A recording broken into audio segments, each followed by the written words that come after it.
Whew. All right. Let's see what we have here. Not sure if anyone's on yet. All right.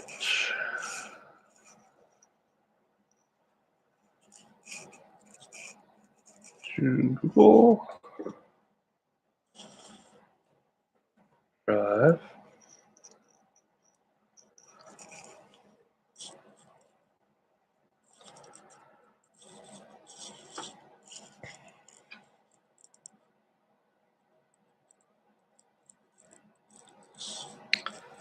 All right, who's out there? I'm going solo for a short episode tonight. Obviously, I can't hear myself in my microphone. Let me see if I can switch a couple things up. All right.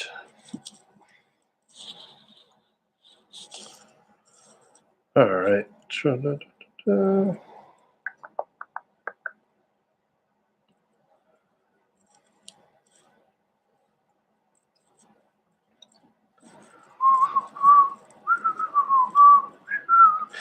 Yo, Pete, Michael, Ted, how's everyone doing? Just give me a second.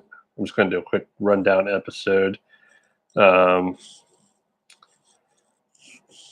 Microphone. Don't know how I sound. I know that's a big thing with everybody, but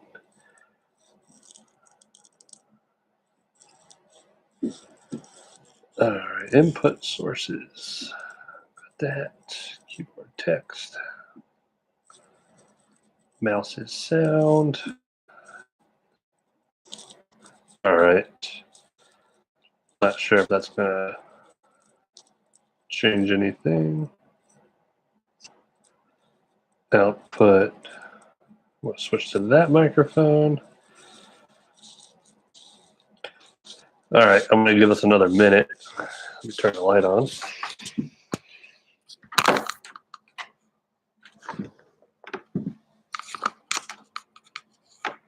Change that for my neighbor so I don't creep them out.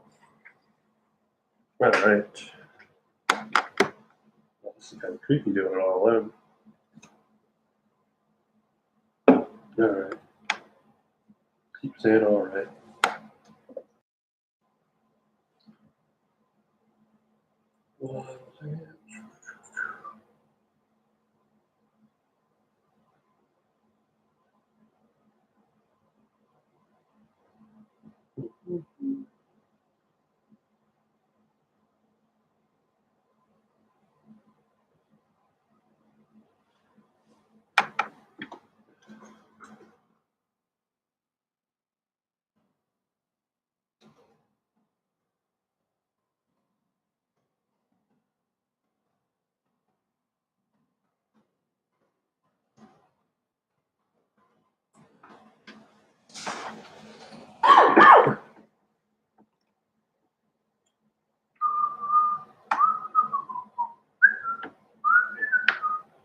Right in the line.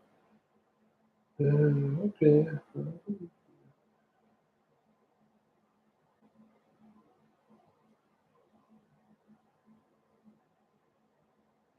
Man, I don't care how many times I've done this. It is definitely different doing it alone. Kind of feels like I've never done this before. Episode. I don't even know what episode this technically is. All right, so let's kick this thing off here. Give me one more second. Trying to make sure my sound quality is up to Brian's standards. All right, some community settings.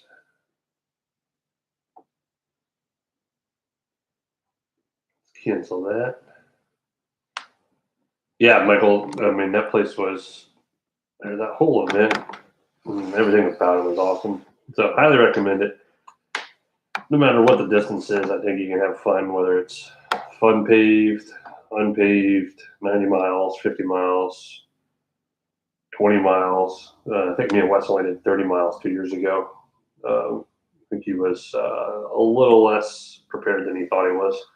It's a 50 miler. We bailed out right before the huge climb, and I was hoping as we got to it, Wes would want to keep going, but we turned around. So, all right. So I'm not really going to kick this one off like we normally do. Like I said, it's going to be a condensed episode. Episode 118 was last week. This will be 119. I think Brian has an episode 119 coming out as a podcast. Kind of has some show notes for it, but what that's basically is going to be a revisit of an old episode. I thought I would give people some type of entertainment on a beautiful Tuesday night. But yeah, so kind of wrap things up. Wes is doing Wes stuff. Brian is on a 2-week hiatus doing the Texas Hill Country ride. Obviously, like, not a lot of hills in Texas. I guess everything's kind of in valleys. But it's during the big, I forgot what the, whatever, bloom of some trees and flowers. It's supposed to be pretty. Everyone talks about it. I never remember it. Obviously, it doesn't pop up in my head. But he's out doing that. So I'm going to try to do this tonight. Next week, I'm going to try to figure out YouTube a little bit better on some shorter notice than I did this week. See if I can get Wes on or someone else and see if we can stream a couple people. And I think we kind of just shoot from the hip, and whatever people want to talk about, I can go over. This could be 5 minutes. It could be 20. I'll kind of go off of what people want to chat about. Actually, as for an example, Michael's talking about the unpaved. I don't know, Michael, you could definitely do it on a mountain bike. A flat bar, even if you have a little suspension up front. I think the 50, I think the 50 is not a thing this year. As far as the route that it was in the past, I have to actually re-listen to 118. But can be done. Mountain bike's definitely fine. As long as it's not a full suspension bike, I think it will be okay. Actually, Brian has some show notes from his solo episode, which I don't know how he did it, but yeah, the blue bonnets are going into whatever it is. They're blooming. Wildflower. Well, I don't know if they're going to have the wildflowers after the big snow and freeze they had, so we'll see how that affects everything. We'll wait for pictures from Brian. But let's see. He is going to replay and do something in episode 1. For a lot of folks who are new and haven't started from the beginning, I highly discourage that. We sounded pretty bad. We didn't know what we were doing. Not that we know what we're doing now. But it is kind of fun to hear it. So that's what's going to come out on the podcast side for the streaming. We're not going to pull the audio from this. So, but I do have I think we've already had this one on here. I guess my drink of the week, my drink of the night is the Dogfish Head. What is actually the Sea Quench Ale? It's a sour. I got real into sours this past year. They're really good after a ride. I know a lot of folks are IPAers. I'm personally a big stout person and a porter, which doesn't really go down well after a hot day on a ride. However, this does. It's lime juice, lime peel, black limes, and sea salt. It's just one of those refreshing beers, kind of like a cheap beer taste after a good ride. Not that it's a cheap beer, but I'd rather have a Coors than a peanut butter porter or stout after a ride. Yuengling Flight, yeah. My father-in-law drinks him GD64, and he wanted me to have some of that up in Jersey. But no, this is pretty good. Like I think I've talked to Pete before about it. I gave up beer for like 3 months and kind of went hardcore on the bourbon and the whiskey. Not hardcore. I don't have that problem. But it was pretty good. Kept the carbs off. I'm not a little guy, so less exercise and more beer drinking in the winter is usually not good. I tried to balance that out this year, but I'm about to turn 31, so it's a little harder to shred the weight like that was when I was 21. Fizzy yellow beer is the best. Let's see. Talk about Corey. Welcome, Corey. I'm sorry this is the first live stream you made it to, but bear with me. I don't really have a good answer on that. I've gotten a couple different things from Salsa. I would love to have someone from Salsa on here soon. Dealers, there's certain dealer levels or some dealers that are getting bikes a little bit sooner. We're like a second tier. I'm a huge specialized dealer, but I ordered a crap ton of bikes from Salsa back in October, but Salsa decided to call it a wish list instead of a back order, just like Specialized does and everything. And what the wish list does is, hello, Jessica. It sets standards because they won't hold you to anything, or vice versa. If you don't get a bike, they're going to call it the wish list, not your back order. So it's a little unfortunate. I was supposed to get a good bit of Timberjacks. I haven't seen those. I know those got re-released. I could really use some Warbirds. I was able to Blaze. He's a listener and a friend and a customer. Found someone actually still had a Cutthroat out in California. I told him to get it. He ended up buying it because I don't know when I'm going to get any. So yeah. But I wouldn't expect Salsa. I would probably say till midsummer. Salsa is also in a tier 2. I think the big companies, Track Specialized, Cannondale, all that good stuff kind of takes priority over. There's a tier system with getting parts. Everyone's waiting on parts. For Salsa, Cannondale, Specialized, anyone has a crap ton of bike frames right now, just waiting for parts to be thrown on them, waiting on Shimano. So hopefully that answered your question. It's kind of where we're sitting. They renamed the Journeyman to the Journeyer, and I think they're shooting at August on that. Which, speaking of which, Michael, I really recommend that bike over a lot of other bikes. They're kind of bringing it up to standard a little bit, but the price was always good on it. You got a lot out of it. Salsa emphasizes, adventure, their whole side of things. They're pretty nichey, so it's not going to be a straight road bike. It's going to be an all-road bike like the Journeyman is, or the Journeyer. You want to, throw some 28C tires, ride some road, but then throw on some knobby 38s or 42s in the same bike. That's kind of the way to go. Price is good. The bike the quality is excellent. It's kind of, I think, one of the best all-rounders.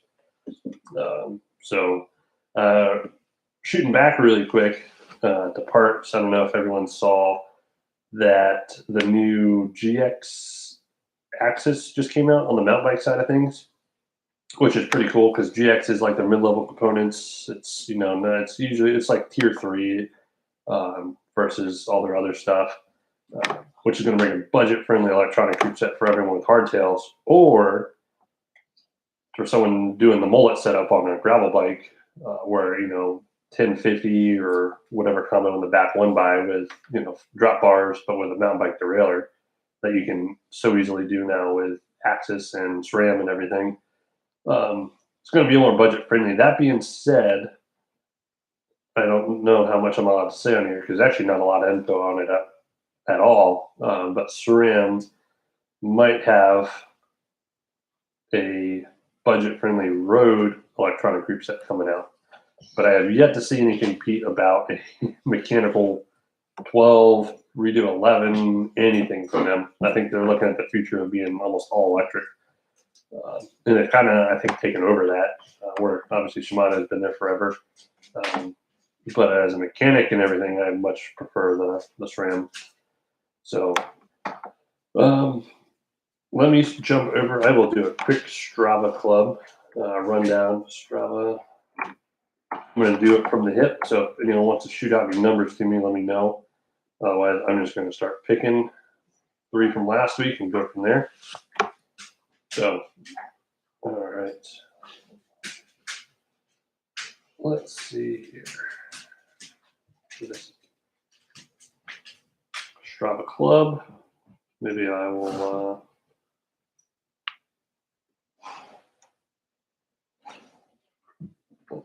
All right, last week. Here, I'm going to go to number 28 is actually Brad Hall from Lusby, Maryland with 205.1 miles.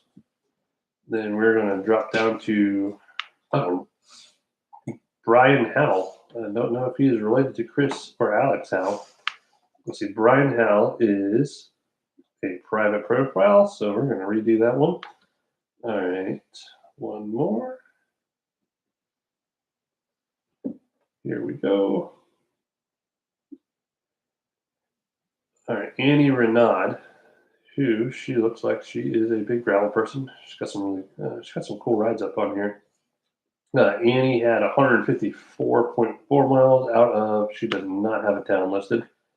So I'm going to skip that one. Well, not skip it, but don't know her town. And our last one, let's see.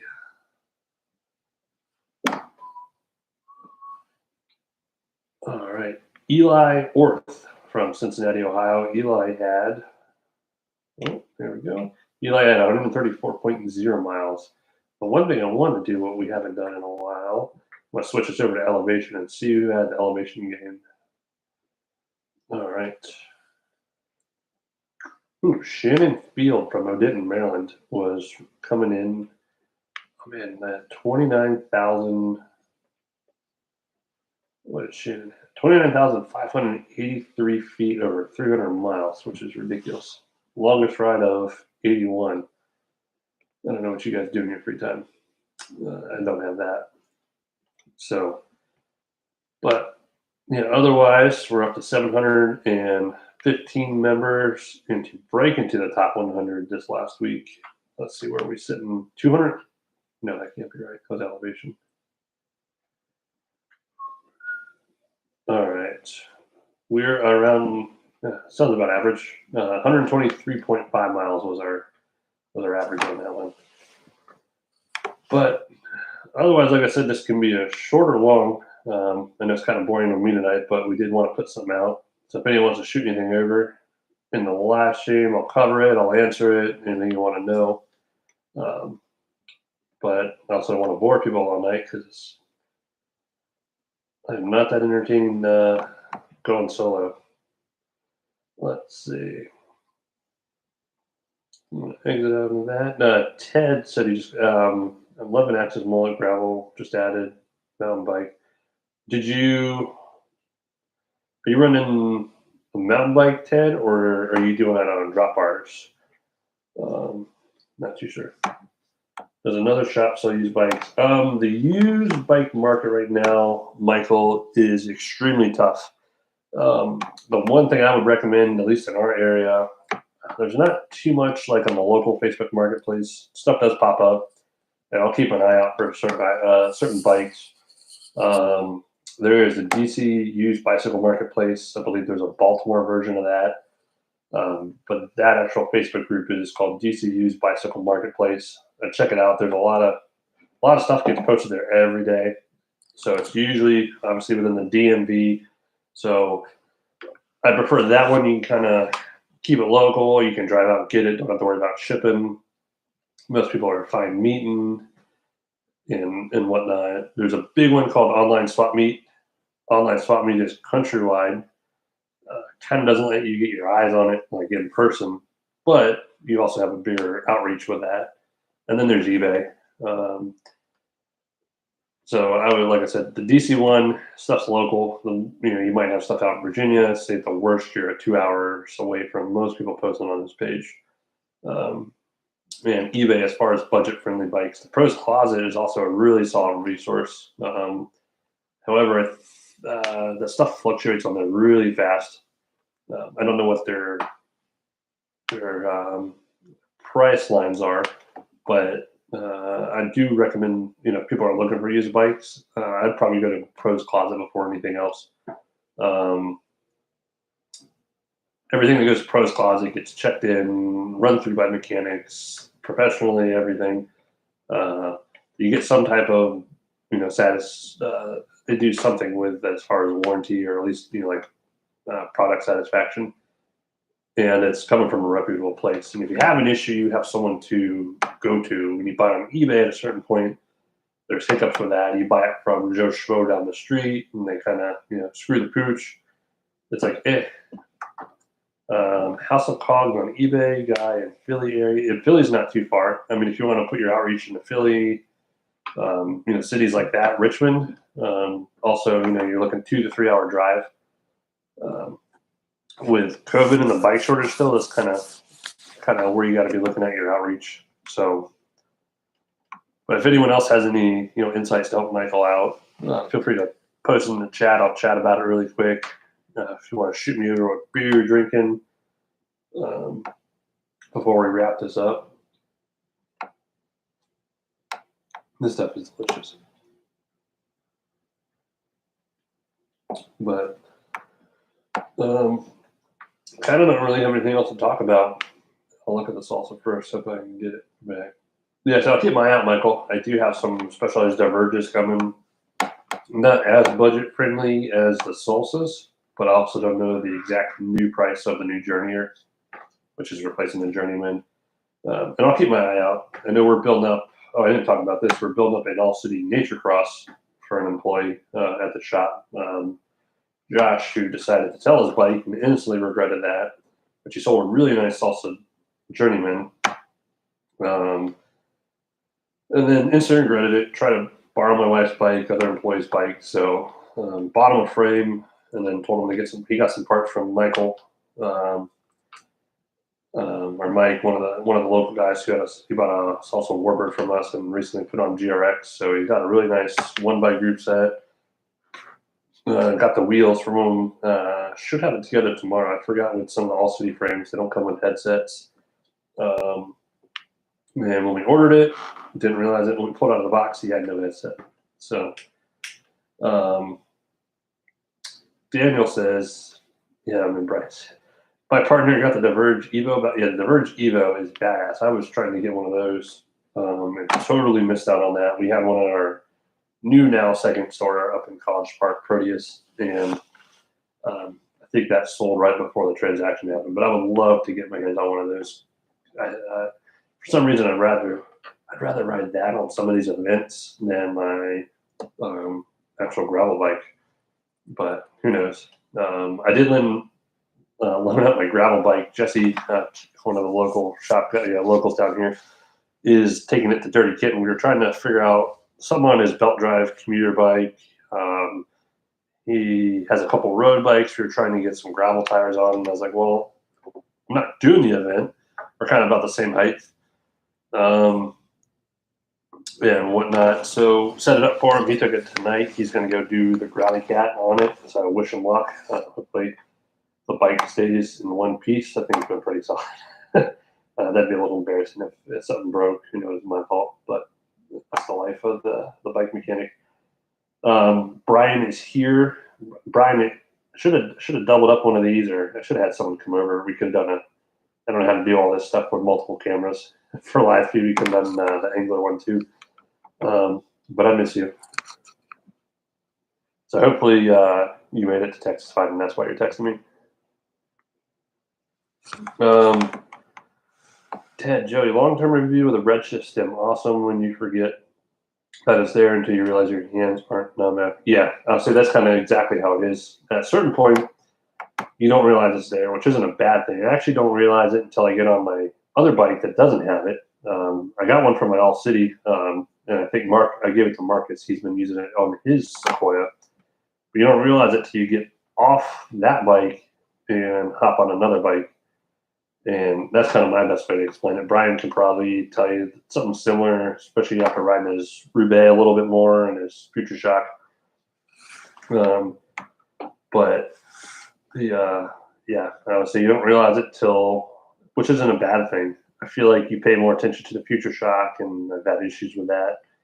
Versus the Redshift, it's a good thing you don't realize it till you don't have it. So, Brian looking back whiskey. No, Brian bringing back. Brian, we'll see what he does. I guess he's spending the night in Tennessee. Are you on the west side or the east side, Brian? Only 14 subs to 1,000 people. Let's get. Yeah, so Joey isn't alone. No, I'm going to lose subscribers with this one. You're in the middle of Tennessee. Well, once you get out there towards Memphis and say hi to my friends, I have no friends out there. But I do love Memphis. Yeah, Pete, it's like 2 weekends to Growly Cat or so. And hopefully everyone is up in tip-top shape for that. Don't think I'm going to get up to Lulaca like I thought. That's going to be a busy weekend. I think we're supporting a ride. I'm kind of low on shop staff, and I'm not too sure. But like I said, yeah, I think that's kind of about it for tonight. Anything else that I missed? Someone wanted a long-term review. Brian got his what is that bag you got, Brian? The Rootworks bag. And I know you got to use it the other day. I was driving to Jersey. He was texting me about how much he loved it. Mike O'Grady brought in his Salsa Warbird today, and I had it on it. I only got to play with it for about a second because we're pretty slammed. But that thing is a little bit smaller than I thought, though.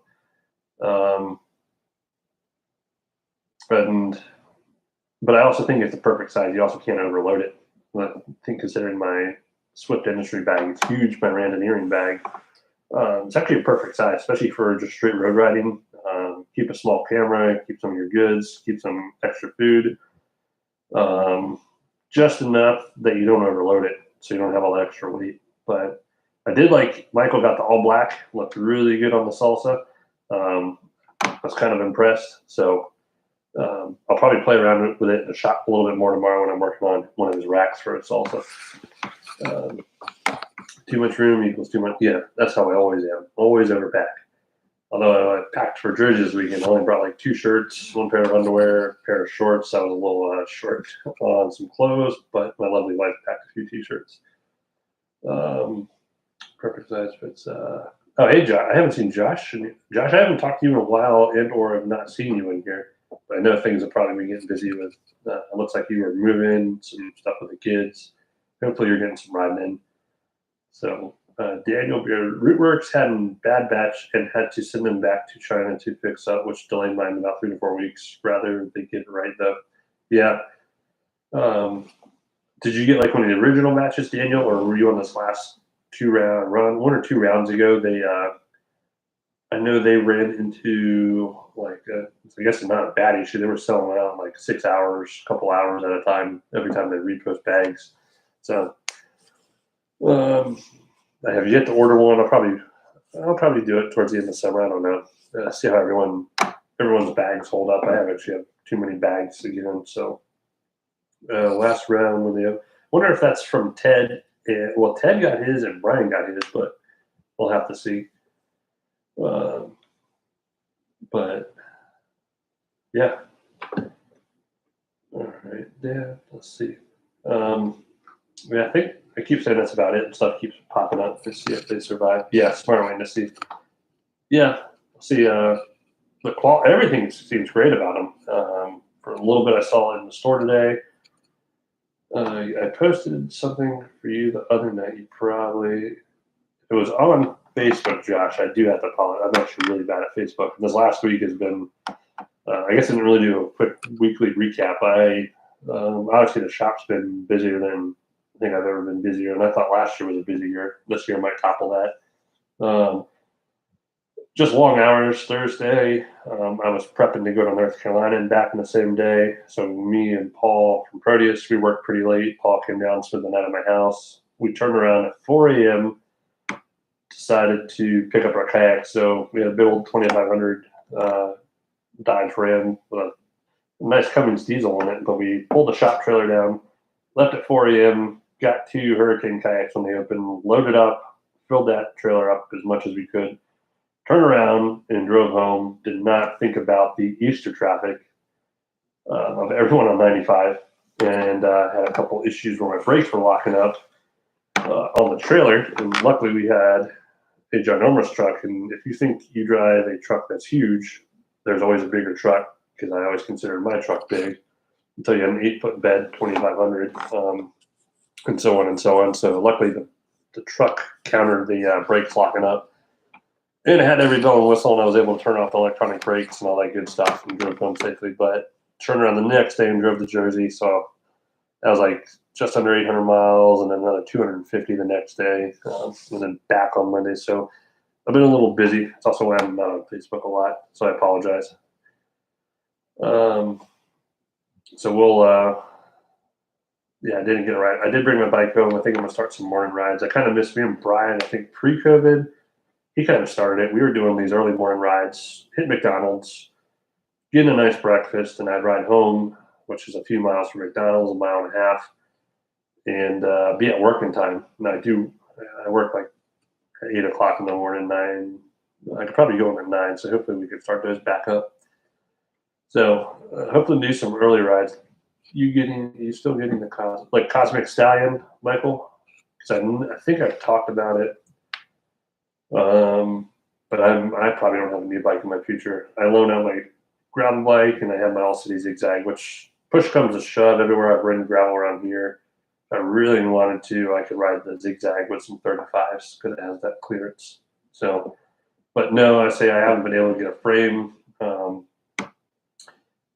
I've been somewhat interested in the All City Nature Cross, and like I said, we have an employee who's building that thing up. I'm hoping to do some time lapse photos into a video of that thing because I think it's going to be pretty sweet. I'm kind of excited for him.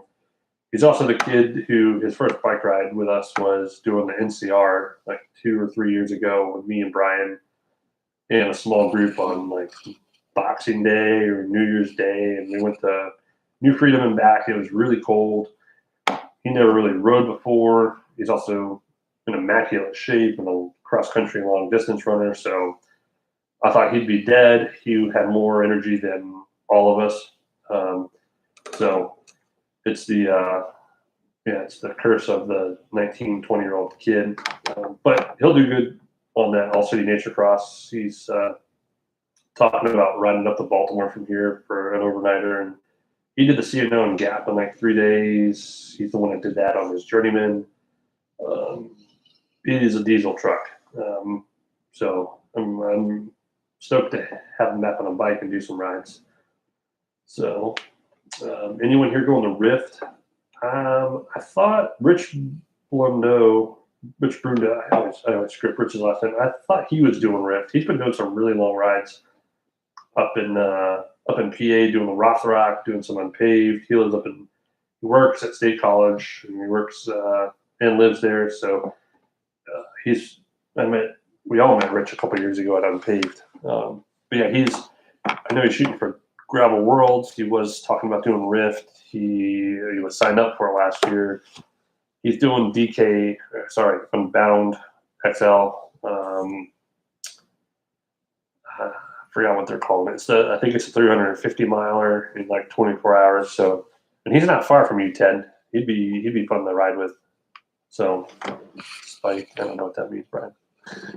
I think we all need to drop some. I know I was joking with Jess last night. We were eating dinner. I know I kind of got back into not junky. I actually don't eat too bad, but early COVID, I just remember with no one going to grocery stores, the sushi place next to me at a farmer's market. I was riding a little bit more. I mean, I don't like to go by numbers, but I do know I was a little bit slimmer. I was eating a crap ton of salad and vegetables because it wasn't like you could go out and stock up on meat like normal and a bunch of junk. So I was eating a little bit cleaner and riding. And then COVID really sunk in, and the bike shops, got busy, and then I kind of eat whatever I grab, or I don't eat at all, and then I eat a lot. So, my hotel room is in Tennessee. Smells like celery. I'm okay with. Well, it could smell like worse things, Brian. So you got that going for you, which is nice. Anything you want me to add in here real quick, Brian? I kind of rambled on a lot longer than I thought. There's still people sticking in here and putting up with me. I have to text Pete back in general. We had a really busy day at the store, and we kind of got shorted of some staff without knowing it until they text us that they weren't coming in when they were supposed to. So I apologize to a couple people on here. Probably didn't fully get back to you today. Let's see. I'm going to take out Indian food and drinks from my week. Oh, man, I really want some Indian food. I've been craving Thai food. If anyone down here hasn't been to Swanadi, the Thai place over in Solomon's, oh, man, I feel like I'm going to eat there a lot this week. Everything. I haven't got anything bad in there before. I've been digging the Thai fried rice recently, shrimp or the pineapple. Actually, I think that's really good post-ride food. Definitely fills you up, and with a nice light beer. So, Brian said, enjoy Throwback Podcast to episode 1. I don't even know if I want to listen to it. Trash Panda Bike Superpowers and Wes Eats the Mic. That was a good one. So I don't know if that's coming out tonight or probably like Thursday at midnight or Wednesday at midnight, like they used to. I think they still do, but I don't know if a lot of people. Um, I don't know. I'll have to find a split between YouTube and the traditional podcast listening. I know stuff's changed because of COVID and people don't have car time and whatnot. I know my brother-in-law was talking about that with me. Um, I've been driving to Leonardtown in the mornings to check on some stuff, so I've been catching up on my old regular podcast from back in the day. That's a 45-minute round trip for me, which is kind of fun. I kind of enjoy the car time sometimes, even though I had almost 1,500 miles of it in the last 4 days. But yeah, supported. So we ate at that brewery a lot. Me and Jess up the street, right on the corner between the shop and my house. We still eat there every Friday night, or we get sushi. Yeah, it was definitely pushing as much as we could, eating out from some local places. So good to see a lot of them made it through down here. I know in some other places, a lot of restaurants have gone out of business. So, but they're kicking. We'll be back. It'd be good to do some shop events there here soon. Hopefully, do a paddleboard race out of there. We used to do a lot of stuff with Ruddy Duck pre-COVID and in general, and didn't get to do any of that this last year. So, and I kind of miss going in there every Friday night and having a beer and pizza. So that'll be good. And the brewery seems to be the best place to be COVID safe with a lot of outdoor seating. Yeah. Oh man. Yeah, saying the last two, Nagoya. If I didn't live in Dow off of Dow Road, Michael, and like I said, Ruddy Duck's between my house and here, that's pretty hard to beat. And Island Sushi's next door, and me and the owner of that are good friends. And I've done some work with him in the past, and vice versa, with some of my photography and working on bikes for him. And, so I got a good relationship with them, and then Michael and Carlos over at Ruddy Duck. So I run a small business here, so I think all the small businesses, a lot of us have some good relationships. So, but Ruddy improved a lot of their outside seating, which would also be a fun Sunday ride too if we had a little get together for some GTD stuff. So beer is alcohol, and just disinfectant. So, all right, like I said, if anyone has anything else, I'll give it another minute or so. Pop it in the live stream. I'll see what I can cover. If you have any industry questions, you want to talk about some shop stuff. Sorry. But I'll be happy to answer anyone's deepest, darkest secrets they want to know about Wes. Just came out. I actually know a lot about Wes, and I don't know if I should tell people about half of it, but if you ask, I'll tell you. That was hydration. Yeah. Till you feel dehydrated after drinking too much beer, which I believe is a real thing. But I don't know, a lot of the beer snobs want to hear that. Just like coffee, I've had too much coffee and beer some days. So, who was it? I lived in New Mexico, Ted. Not for a huge period of time.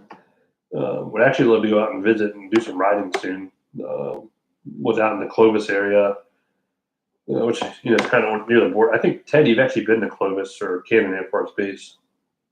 But I don't remember. It's been a while. So, but other than that, I think I'm going to wrap it up. I have some work to do for work here soon. Did not get to half of my paperwork for the day. So if anyone's looking at, God, that's doing. Yeah, there's nothing out there. Maybe some aliens, some coyotes, and whatever else is out there. Let's see. I would say, bike shops, I'll sign up with bike shops are getting crazy. I do know some bike shops are already starting to close down on business or close down on repairs. A lot of shops, I'm trying to learn what tough love is because I think I'm too nice sometimes. Someone told me, shops are putting signs out about they're not taking department store bikes for repairs. I know if I can't have a bike coming in, I can't get the part, I won't take the bike at all. I'm running out of room. I'm already a week out on repairs into the first week of April. we're pretty deep. I got behind on repairs today, which is why I'm doing paperwork till who knows how long tonight, so I can figure out my computer system a little better. Yeah, so just be patient. I had a customer get mad at me today because his bike's not here yet, and it's riding season. But hopefully I won't say anything. I don't want to say here it is, but I don't know if he even listens. But it was kind of frustrating when he was getting mad at me, and I'm like, dude, welcome to the COVID years. So let's see. How can we? Let's see. Thanks for doing. Let me read through all these really quick. Thoughts on brackish bikes, like brackish cycles, because that used to be Austin at the shop who made them. I don't know how much Austin is building his own frame again, but we shall see. But Austin made some pretty good bikes. I know he's a younger kid and learning, but you can check him out. I don't know if he's doing any frame building for anyone right now, but it's got some nice stuff. Travis, this is actually a little bit later than normal too. But got home, made some dinner, made some tacos because it's Taco Tuesday and now I'm doing this. But yeah, Michael, I told you back in February it's time to get bikes worked on. Send customers like that to the Park Tools site. Calvin Jones, send them to. It's funny. I took the USAC, USA Cycling Race Mechanic Clinic out in Colorado Springs. One of the last couple of years they did it, and that was probably one of the coolest experiences. And I've done some other stuff out there at the Olympic Training Center, and we stayed there for a week. And literally, we had the best mechanics in the country all there together. We were working on learn how to be a better race mechanic, getting certified as a race mechanic, fine-tuning our skills. Calvin was one of the big guys there. He's a Mr. Park Tool. Truman, who does a lot with Calvin, was a student in the class with me. He's now kind of doing a lot of stuff with Calvin on their YouTube and their videos. It was probably one of the best experiences of my life. It's cool staying at the training center. Like I said, I learned so much. And I thought I was a really good mechanic. Learned a lot of stuff from other ones. It's awesome. But yeah, I did love Calvin. I got a lot of cool stuff he gave me, and it was fun. Let's see, Blue Wind. I don't know if I feel comfortable telling the backstory behind Blue Wind as far as it as a bike shop, but Blue Wind is still there as a nice sandwich shop. They have some amazing food, and they have wine and beer, and it's a lot of craft stuff and some nice wine. You can just pull a bottle out, and it's kind of just stored all over the store. Kind of place, but I love they have some amazing dishes from there, and it's fun. We used to have the Paxvello meetings there, which was the original cycling loop I've been part of since 2006. But it's a cool place, but not the bike shop anymore. It sells Boofy. Those sandwiches are amazing, Brian, and their soups are delicious too. Can't go wrong going to Blue Wind if you're down here. I highly recommend it. And the owner of that also owns the coffee shop across the street called the Beanery. So there's some crisscross over there and whatnot. Chocolates.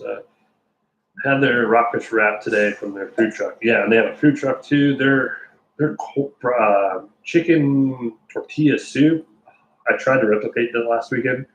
It's so good. We've done a couple bike rides over the years where I think the one before COVID, me and Brian put on. We all went there after, and I thought the food was good. Yeah, their Cajun catfish sandwich, great.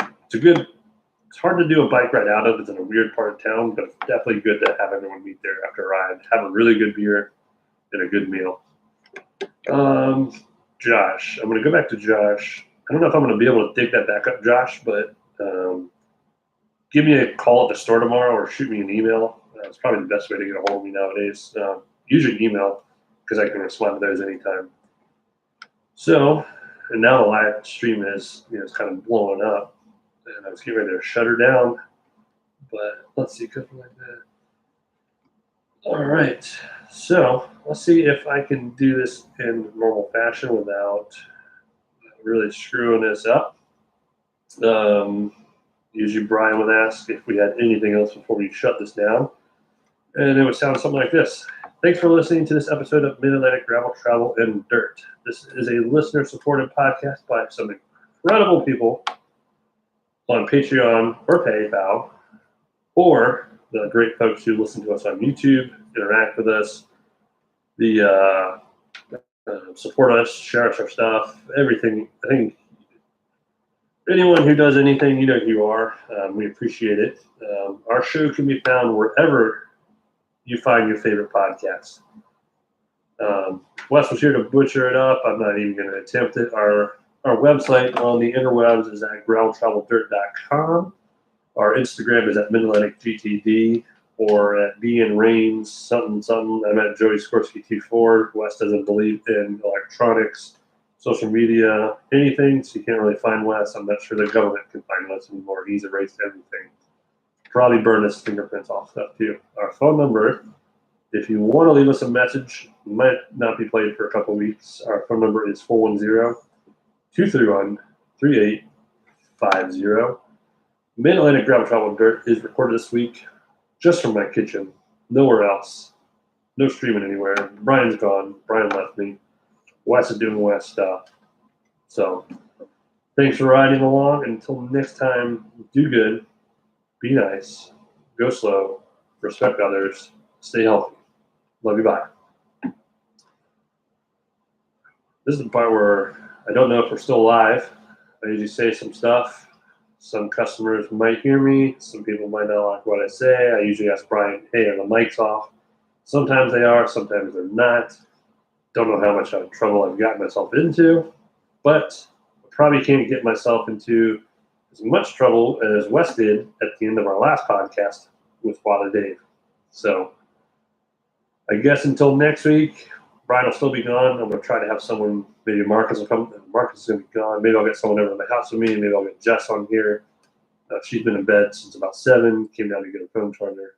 I don't know. We'll figure it out. Till then, love you, bye.